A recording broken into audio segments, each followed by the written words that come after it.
I was in love when I was young, and I seriously, you're right. It is a feeling. It's an all-encompassing, horrible, mad thing that you feel, and it's horrible. Why do you call it horrible? Well, because it just takes lost. you over. Yeah, you just cry all the time. It's really unfortunate, and especially when you're young. Yeah. And especially if it's someone that you can't have, basically, not like a pop Isn't it the star. feeling of feeling vulnerable? I think that's where where the horrible thing is, because you know. Yeah, it wasn't. You're in someone's hands. So could you not get have into him? his hands? No, I couldn't have him. No, because he went to prison. I always have a hand towel near at the end of my bed. Where's so this that if going? this is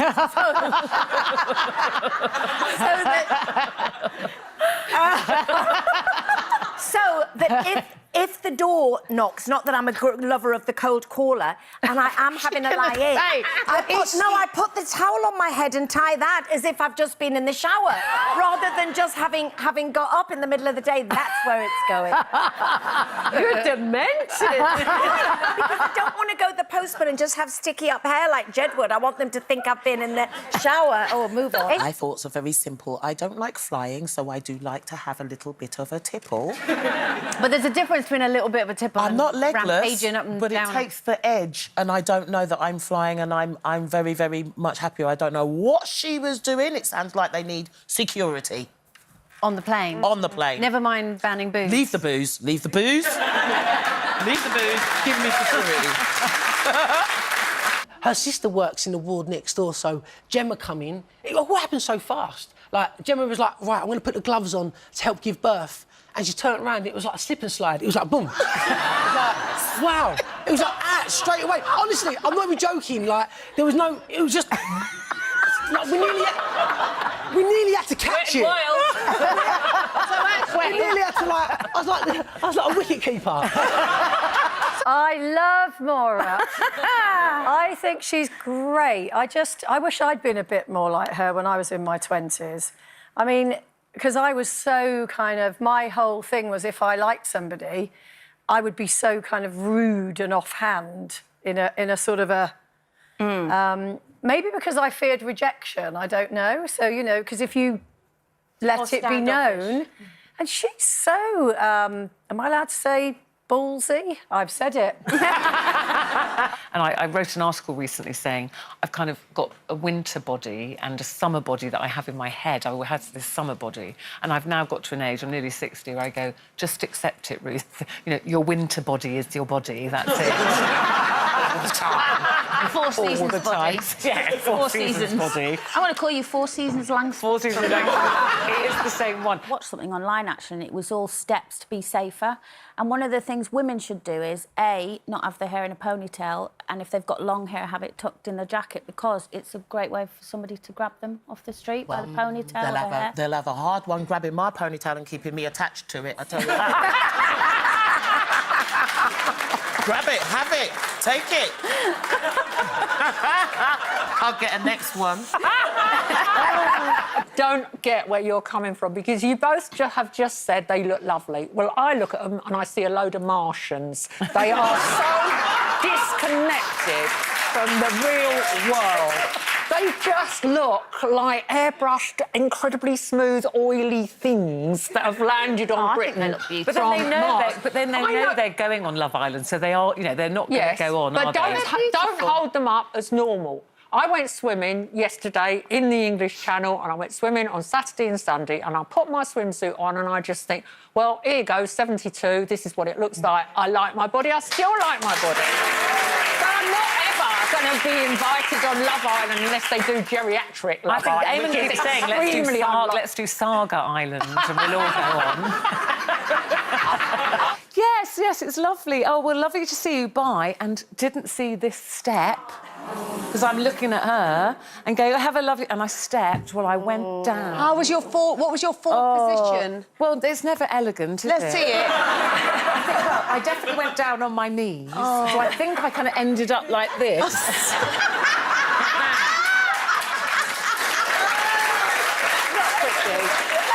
Not pretty, is it? So I'm lying like this, and when you go, oh, God, no. And then I heard people, and I was thinking, oh, please don't let anyone be taking a picture of this. And then, well, then the policewoman came, who I didn't talk to. arrested She you went, for being drunk. Ruth, you OK? And then I did that Jack in the Box. You know when you jump up like that? No, I'm absolutely fine. Absolutely fine. I couldn't look at anybody. You know, and you're mortified. I was going, no, I'm absolutely fine. Where was your hat at this point? My hat stayed on. Yeah, thank heaven. You really wanted to be It there. had so many pins in it. In fact, the lady who did my hair, I texted her and said, did you see I fell over, but your hat stayed on? I hurt myself in my groin area. And so, you know, you get groin strains, they happen. And so I went out and I bought some deep heat because I thought... They're all going... So I sprayed the deep heat because I just wanted the pain gone, and I sprayed it. And then it started running. The liquid started running. Yeah, and then I phoned up my ex, and I was like, "Oh my God, babe, I'm really hot down there." but the faux pas came by. So I phoned him up, and I left this message, and then he phoned me back and says, "Brendan, you can't do things like that. I played it on loudspeaker, and I'm having a meeting, and someone's in there listening to you saying I'm hot down there. Get it off, get it off, get it off, get it off, get it off." And I've always found that I can be intimidating being 6'1". Not only taller than most of the girls, but most of the guys I ever met. So I would always be in the background being more of a temptation rather than a temptress. And I've found that works quite well. See, I can is that I can confirm that it worked very well. Yeah, definitely worked on Rod. That's where I'm going wrong, you see, because I'm 6 foot wide, not 6 foot tall. Can't even get Bob the Builder, let alone Rod Stewart. Oh my God. Oh, it's the most wanted list, that one. Can I just say? That's my own facial hair as well. And the Italians have this beautiful saying. What is it? No, I've got it. Just make it up in Italian. Yeah. Dolce fa niente, and it means the sweetness of doing nothing. You hope that's what it means. What if you Hey, do phone in. So you know when you go to... So I can read what I've written here because the lighting's good, but you know when you go to a restaurant and they've got that dim lighting, which you quite like because it makes you look better? Yeah. But then you get the menu and you're, like, trying to get the candle on the menu and all of this. I have to carry these around everywhere. Yeah, exactly. Yeah. And yet you've got your little handbag. Yeah. OK, here we go. Here's my new thing. See this on the back of my phone? Right, just there, okay. permanently stuck on. Yeah. Oh. Oh. I'll have spaghetti bolognese, thank you. Look at that. Now, you see, my mum wears those, but she's 85. And then they go back in. Too soon. Thank you very much. Too soon. Read You're that. too young. Read that. No, I can't. It's not too... What if there is an emergency? I mean, it's all right to say, you know, it's all good to have a look, but what if there is an emergency in the air? Even, you know, people's limits are so different, aren't they? So If there's an emergency, I'm not flying the plane.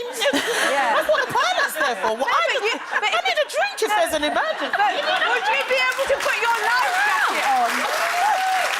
But actually, you're obviously not listening to Well, that's the your problem. health and safety. That's 'cause your problem. You have to get that. You have to put your thing on. You have to blow your whistle and then get down a big chute. Whistle? But that's your problem. If you're too intoxicated to do all of those things, that's your problem. Yeah, but that person could stop you. But that person could stop you. You know, get in the way. Get in the way. They would not stop me getting out of the No, sorry. I think it should be limited. I think you should. Can they not apply just a fraction of that technology to going for a hospital appointment? Maybe they could have robots that smile at reception at the NHS as well. Would be quite nice. Well, they do have now, obviously, you go in and it says, you know, the date of birth and gender and all that sort of stuff in lots of surgeries. They have those little screens. But, that's your normal GP surgery. But then I go to the thing and I put that in and then it says go to the reception and then you still have to speak to the receptionist. Yeah. It's like, I've just done my details. Can you just, like, follow through? We know you write all your own material, and you very kindly said you'd write a little ditty for us here at Loose Women today. How quickly can you write songs? Well, I've done this in 5 minutes. Wow. So it could be career suicide, but I haven't really got a career, so it doesn't matter, does it? We're just winging it. We're very thrilled that you've done it. We'd love to have you here. Please put your hands together for Siobhan Phillips, everybody. Thank you. I've been called a loose woman many times before. Now I'm chewing the fat with the lovely Jane Moore. And Sarah, who is feisty, on an ice took a chance. Colleen is so witty, she's in the mood for a dance. You wondered where that would go in then, didn't you? Yeah, I did. I'm in the mood for dancing. Yeah, I get it. And then there's Ruthie Langsford, oh so glamorous, married to Eamon Holmes, and on Strictly did dance. You did, didn't you? Bit. 8 weeks. Yeah? You've got it. And we're missing Stacey Solomon on maternity leave. There's a gap left in the panel. Do you think there's room for me? Give me